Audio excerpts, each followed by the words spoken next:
Bonjour, bienvenue dans la nouvelle émission de BTFX. Aujourd'hui, on va regarder comment bien choisir nos cordes. Et oui, il y a un choix incroyable de cordes différentes. Comment les choisir, quel tirant, quelle matière est mieux pour quel son. On va regarder en détail tout ça. Bon, je vous rappelle que c'est que mon avis, mes expériences et ce que j'ai pu comprendre de tout ça. Il y en aura sûrement d'autres qui auront de meilleures explications que moi. Quand j'ai commencé la guitare, j'y connaissais rien.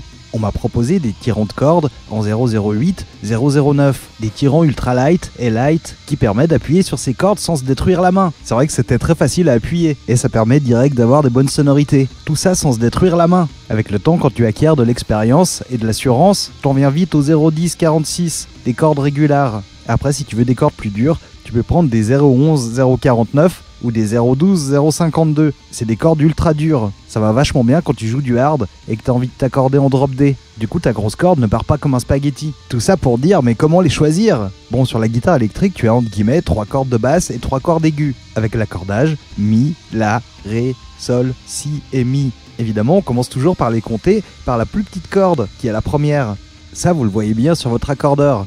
Pour la guitare, en général, nous avons 6 cordes de diamètres différents. Nous allons commencer par la construction des cordes de guitare. Une corde de guitare possède une âme, c'est-à-dire un fil principal, qui peut avoir une géométrie circulaire ou hexagonale. On vient entourer ensuite un second fil qui formera le filetage. Les cordes standards auront un filetage rond avec une géométrie circulaire. En fait, on enroule un second fil autour du premier fil. On peut trouver aussi un filetage plat qu'on retrouve notamment pour faire du jazz.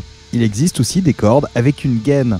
C'est-à-dire qu'il y a une couche synthétique appelée revêtement ou enduit pour protéger vos cordes. Ça protège de la saleté, de l'oxydation et de la corrosion. C'est idéal si tu transpires beaucoup des mains. Ah bah oui, l'eau sur le métal, ça rouille. En même temps, tu pourras utiliser du talc pour t'assécher les mains. Mais sérieusement, tu vas t'en foutre partout. Surtout si t'es habillé en noir.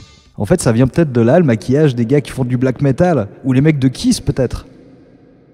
J'utilise beaucoup les cordes Elixir, des cordes enduites avec mon groupe de hard. Des cordes soi-disant incassables. Bon, ça c'est vraiment un mythe, parce que j'en ai vraiment pété beaucoup. Ça, c'est parce que je mets beaucoup trop d'attaques. Mais finalement, je reviens toujours au D'Addario EXL 110, avec un tirant de 010, 046. Des cordes standards. Plus le diamètre est important, plus la corde doit être tendue. Du coup, elle résonne plus longtemps, ce qui donne un meilleur sustain. Bien évidemment, plus les cordes sont grosses, plus le jeu devient difficile, et faut mettre beaucoup de force quand vous faites des bends. Plus le diamètre est faible, moins la corde sera tendue. Mais du coup, elle résonnera beaucoup moins, avec un sustain diminué. Mais ce sera beaucoup plus facile à jouer. Donc si t'es débutant, prends plutôt des cordes en 0,8 ou 0,9.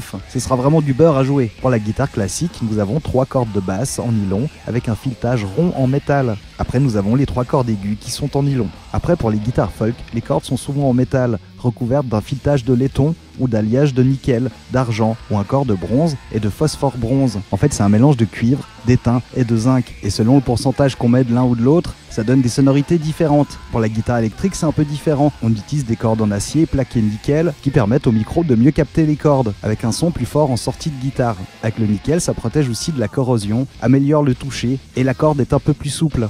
Nous avons aussi des cordes en acier inoxydable qui ont un son très brillant, mais le désavantage c'est que ça use plus vite les frettes. Des cordes en titane qui se rapprochent des sons des cordes en acier et qui permettent de lutter aussi contre la corrosion. Des cordes en or pour les riches et des cordes en ficelle de chanvre pour les pauvres. Et évidemment, c'est carrément pareil pour les cordes de basse. Nous aurons des jeux de cordes en 0,40, 0,45 et 0,50. Le 0,40 étant un jeu ultra light, 45 light et 50 plutôt médium. Bien sûr, le mieux c'est de faire vos propres expériences, tester différents types de cordes, différentes tensions, différentes marques et différentes matières. Je vous rappelle que c'est seulement mon avis et mes expériences. Merci d'avoir regardé cette émission sur BTFX et à bientôt pour une prochaine émission.